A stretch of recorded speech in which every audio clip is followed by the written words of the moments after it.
Let's set up the CL3 to do some mix labs here at NESCOM. So what file do we start with? Which preset do we start with?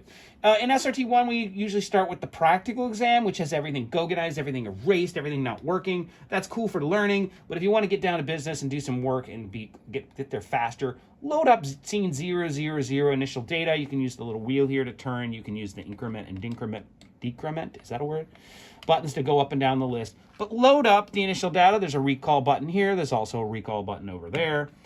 I've now recalled the initial data. Everything is pretty much patched, so we can get started pretty quickly. Before we get any further, you're going to want to be able to save your file. So spin up.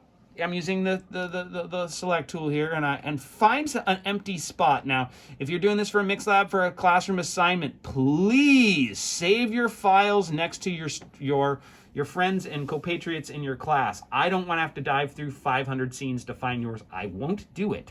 I will be a butt and not do it. So please save within the group, and I'm usually very explicit in class, like, hey, everybody's saving the 130s this week. So once you did that, you're going to want to save it, store, and following NESCOM procedures, I'm going to clear out this out. In this case, it's going to be Mix Lab 1. If you run out of characters, you can call it Mix 1, I suppose, or Lab 1. Well, I want everybody in the class to name it the same, so it's easy to find. So Mix Lab 1. And I put a dot in here, and I would say Fergie for Ferguson or something. But sometimes you have to be a little creative with your name because it's going to be too short. But please don't make me have to do a research project to find out where it is on the console. I don't like that, and it will affect your grade negatively.